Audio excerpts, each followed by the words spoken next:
Hello my dear friends, आज हम पढ़ने वाले हैं रिप्रोडक्शन इन ऑर्गेनिज्म में रिप्रोडक्शन को बहुत ही डिटेल से।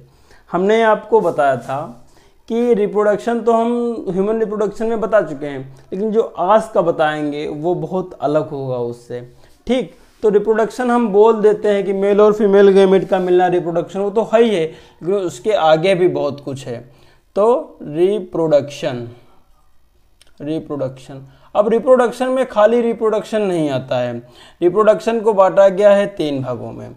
नंबर 1 पे आता है प्री फर्टिलाइजेशन इवेंट। कौन सा? Pre fertilization event. और 2 में आता है फर्टिलाइजेशन। और 3 पे आता है post fertilization event. Post fertilisation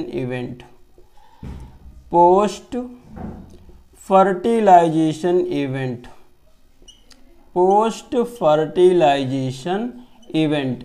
ये ऐसे समझो कि किसी घर में शादी है तो शादी के पहले का इंतजाम, शादी के दिन का इंतजाम और शादी के बाद का इंतजाम।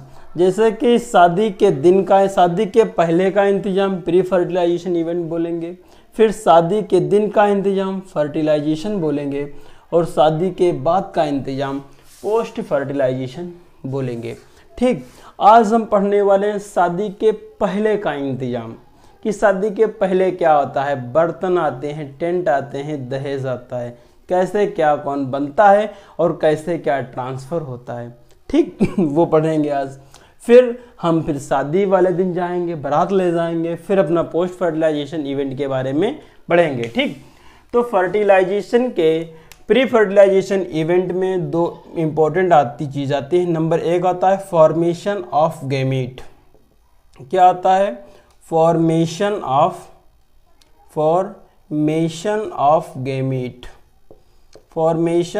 गैमीट। और इसी को कहा जाता है गैमिटोजेनेसिस। देखो, जेनेसिस का मतलब होता है बनना, गैमिटो मतलब गैमीट का।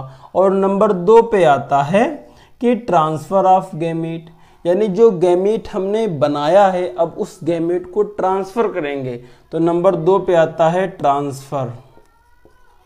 Transfer of gamete. अब गैमीट को ट्रांसफ़र किया जाएगा। तो इसमें 2 प्रमुख इवेंट के बारे में पढ़ेंगे प्री फर्टिलाइजेशन में। इतना लिख लो, देन हम आगे इसको इरेज करके बताते हैं आपको। लिखो जल्दी से।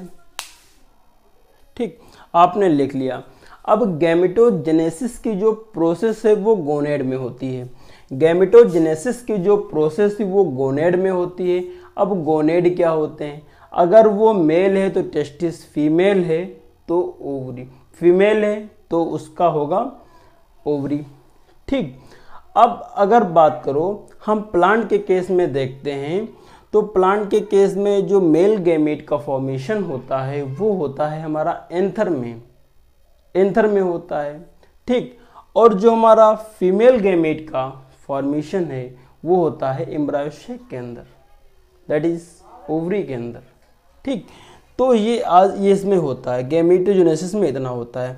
अब हम आगे आपको बता देते हैं कि जो गैमेट बनते हैं तो कुछ ऐसे गैमेट होते हैं जो हूबहू एक जैसे होते हैं, जिसमें आप ये नहीं बता पाओगे इसमें कौन सा मेल गैमेट है और कौन सा फीमेल गैमेट है। आप आँखों से देख के नहीं बता सकते हो। ठीक, तो ऐसा गैमेट जिसको हम आँखों से देख के ना बता पाएँ कि ये जो हमारा मेल गैमीट है या फीमेल गैमीट है, तो ऐसे गैमीट को कहा जाता है होमोगैमीट। क्या कहा जाता है? होमोगैमीट। ठीक, होमो का मतलब होता है सेम, होमोगैमीट्स। होमो को कह सकते हो सेम। ठीक, अब जो ये होमोगैमीट्स हमें किस में देखने को मिलता है? तो जो होमोगैमीट है ये सम एल्गा में देखने को मिलता है। किसमें? सम एल्गी। ठीक, ये इसमें देखने को मिलता है। अब होमोगैमेट में होता क्या है, इसमें मेल और फीमेल गैमेट में डिफ्रेंशिएट ना किया जा सके। आप जो होमोगैमेट हैं वो क्लेडोफोरा में देखने को मिलता है। सपोज करो कि ये हमारा होमोगैमेट है, ये वाला, इसमें एक ये फ्लैजिला है, एक ये फ्लैजिला है। अब दूसरा सेम इसी प्रकार का बना दे, इसमें ये फ्लैजिला, ये फ्लैजिला है। क्या कोई डिफरेंस है? नहीं है। ये हमारा क्लेडोफोरा बना हुआ है। क्या बना हुआ है? क्लेडोफोरा। तो ये हमारा होमोगैमेट के एग्जाम्पल हैं, क्लेडोफोरा।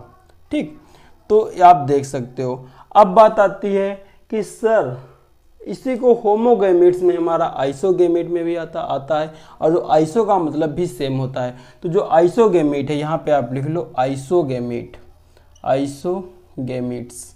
जो आइसोगैमेट्स होता है उसका एग्जाम्पल है फ्यूकस, और फ्यूकस एक प्रकार की एल्गी है। ठीक, आइसोगैमेट में हमारा फ्यूकस आता है। फ्यूकस एक प्रकार की एल्गी है, जो कि हम आपको क्लास 11th के बायोलॉजी में बहुत डिटेल से बताएंगे।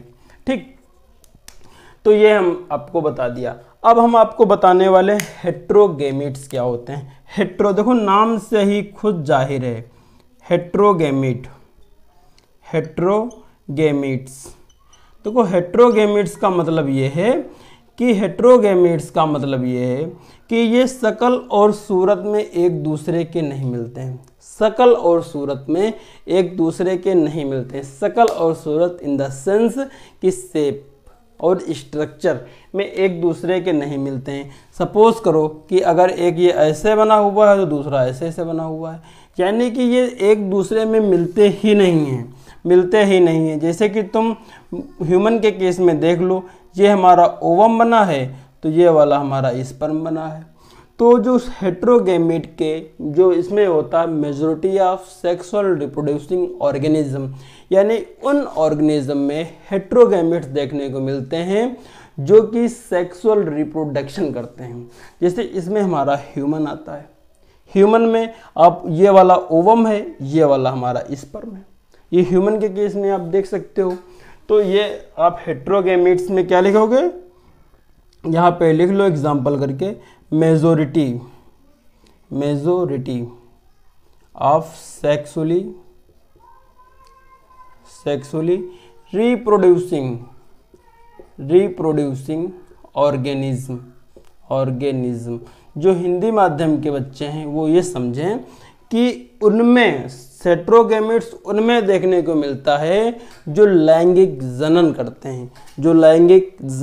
हैं। ठीक, ये हेट्रोगैमेट्स आपको बता दिया। ठीक, आप लिख लो फटाक से इतना। अब बात ये आती है कि चाहे वो मेल गैमेट हो या फीमेल गैमेट हो, यदि हम ह्यूमन के केस में मेल गैमेट को हम स्पर्म और फीमेल गैमेट को हम ओवा कहते हैं, लेकिन जब वही बात हम प्लांट की तरफ ले जाते हैं तो प्लांट में जो मेल गैमेट है उसे हम एंथेरोजॉइड कहते हैं। प्लांट के केस में मेल गैमेट को एंथेरोजॉइड कहते हैं। In case plant. ठीक, मेल गैमेट इज नोन